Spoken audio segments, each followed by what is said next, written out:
Hoje a gente está aqui dentro da nova sede, inaugurando um ciclo de conversas sobre a escola e o espaço.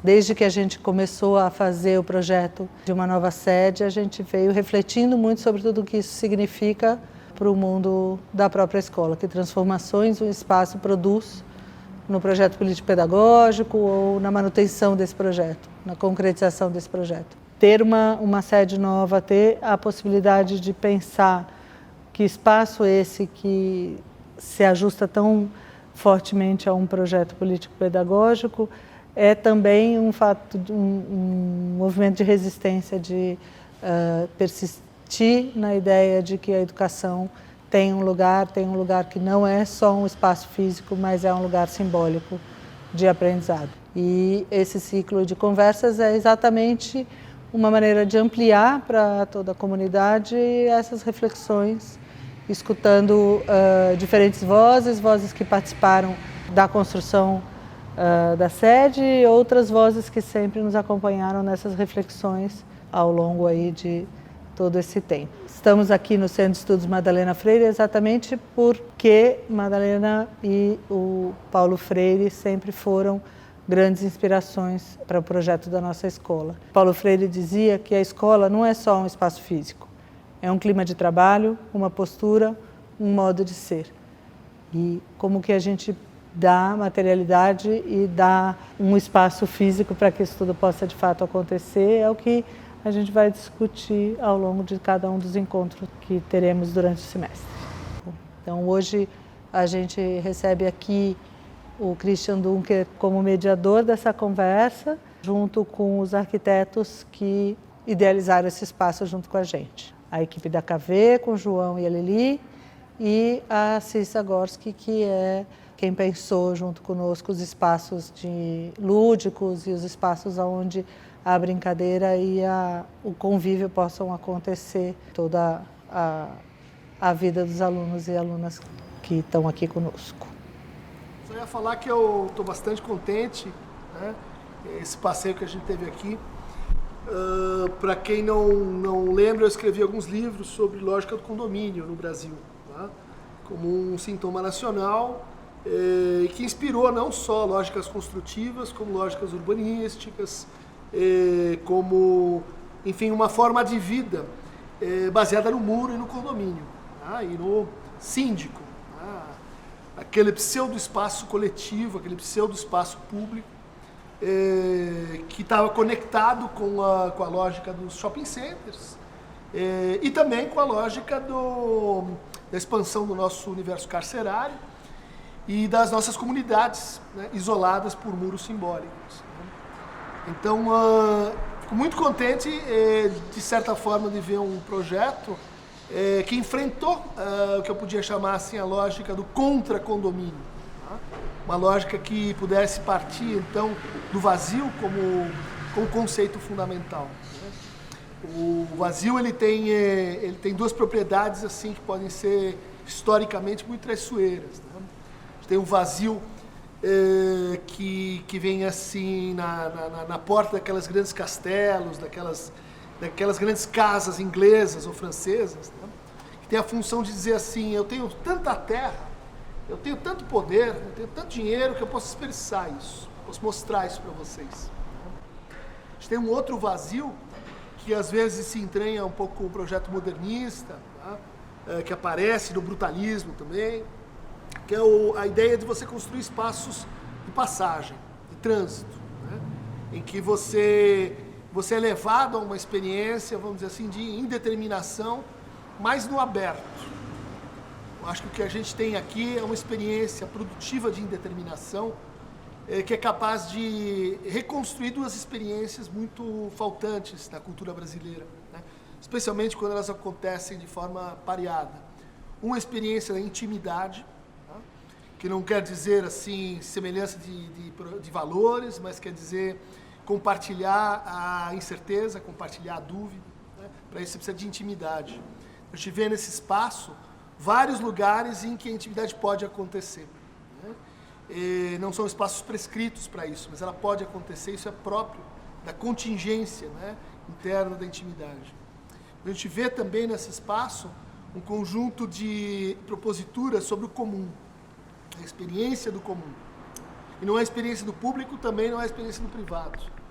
Então, essa visualidade, né, congruente, você vai mudando o seu ponto de vista, mas se sente participando de uma mesma experiência, né, cujo centro é esse vazio. Né, esse vazio que, eu diria assim, está em maior afinidade com o átrio, né, essa estrutura medieval, românica, em que, bom, tantas abadias e tantos monastérios foram construídos, porque ali no átrio, ali naquele vazio, você tinha uma experiência de criação, né?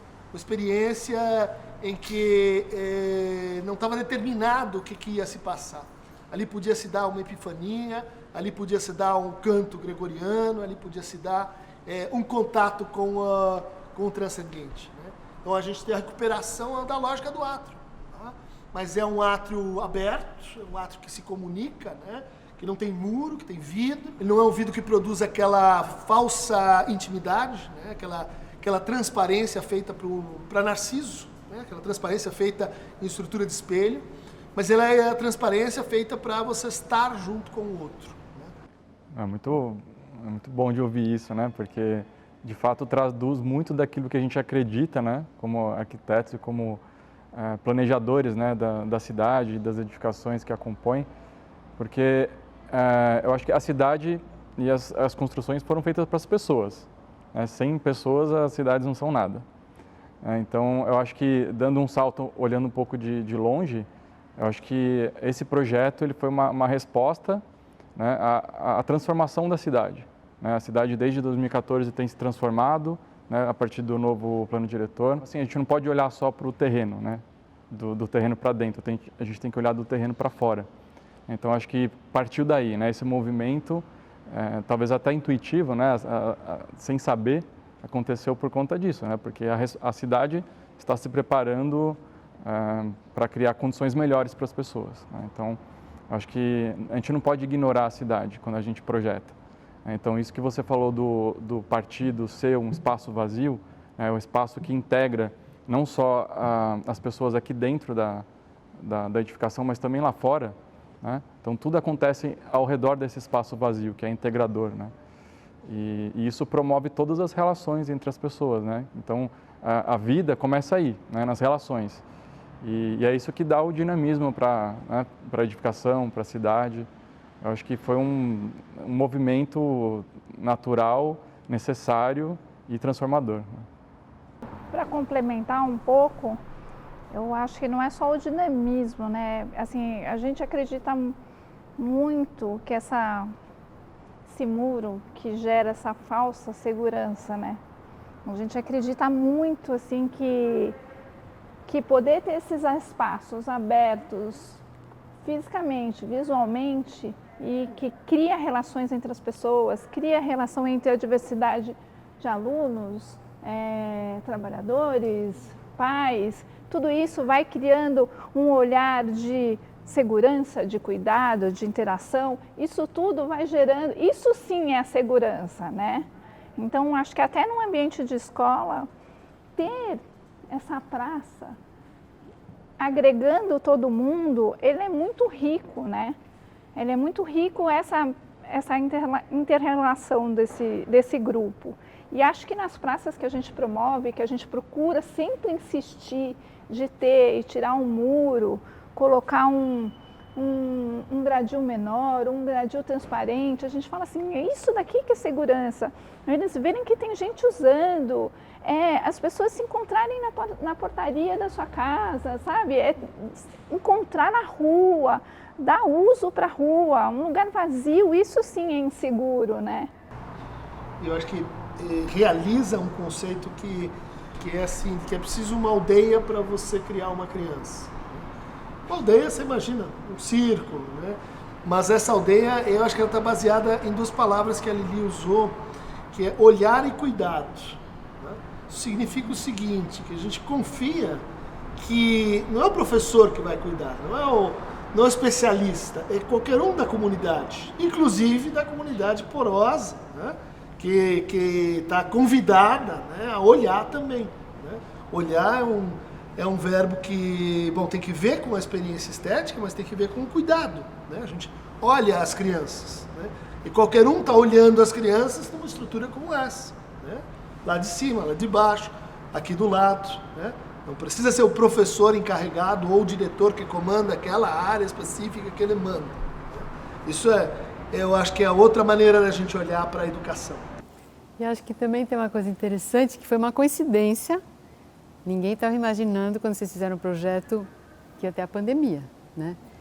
Mas a gente olhando agora um pouco a história das escolas, no começo do século XX, as escolas tiveram que se abrir por conta da tuberculose e de outras doenças que eram contagiosas. Então, aquele Parque da Água Branca começou como uma escola aberta, e justamente para fazer frente a essas questões, né? As escolas na Europa, no começo do século XX, também tiveram que fazer salas de aula abertas. E acho que essa valorização do espaço aberto, do espaço de convívio aberto, é cada vez mais rara nessa cidade. Então você vê que as escolas são empilhadas, elas são pouquíssimo permeáveis e justamente essa coisa que vai passando, esse ar que entra em tudo, é raríssimo. E acho que ele tem tudo a ver com o momento que a gente está repensando os espaços na cidade, no sentido dele ser realmente um espaço saudável, permeável no sentido da inclusão, né? Eu gosto muito de um crítico da arquitetura, chama Hall Foster. Ele diz assim, um espaço ele é interessante quando eu não o compreendo imediatamente, né? Eu olho e eu percebo pequenas formações que eu não entendo. Não é óbvio. Né? Que não é óbvio. Por que aquela coisa está ali? Por que aquele outro ponto foi feito dessa forma? Né? E eu acho que a gente tem aqui nessas assimetrias essa experiência impactante. Mas eu diria também que ela aparece muito num pequeno detalhe aqui do conjunto, que são os vãos, pequenos vãos, né? Que aparecem no meio da construção. Você diz, o que isso está fazendo aqui? Para que serve esse vão? Né? E quando a gente pensa na história da arquitetura, né? O vão livre do MASP, os vãos modernistas, que eram a marca da construção brasileira. Hoje você tem pequenos vãos que são incríveis, porque já surgiu ali um espaço para a criação de uma fantasia de teatro, um depósito que você vê ali que vão acontecer coisas. As crianças vão inventar, os professores vão inventar. E a ideia também de você ter uma mobilidade em termos de equipamentos é muito rica, porque se reinventa a escola todo dia, né? E aí você não tem mais essas estruturas tão rígidas, né? Em termos do que está acontecendo em cada espaço, como é que vai se associar uma mesa com a outra, com arquibancada. É um desenho em contínuo, né? em uma dinâmica muito grande. Porque acho que o maior problema de engessamento da escola também são os estereótipos, né? Enquanto se fala de parquinho, de bonequinho, de não sei o que, você começa a fazer um reducionismo de universo. Então eu acho que essa é uma riqueza muito grande também, de como as coisas vão tender a acontecer, né? Mas isso a gente vê muito no teu trabalho, né? Que os brinquedos, as instalações de apoio, elas não infantilizam, né? Elas não são infantilizadoras, não é uma coisa graciosa, plástica, não é uma coisa para encantar de longe aos olhos, é uma coisa para você mexer e criar, né? E para todas as faixas etárias poderem se utilizar, né? Se quiserem bater figurinha lá no alto de uma torrinha dessas, é possível, né? Então, acho que a ideia é essa mesmo, de não restringir, né? Você começou falando nisso, na questão de não restringir, de se abrir. Eu acho que isso perpassa em todas as abordagens.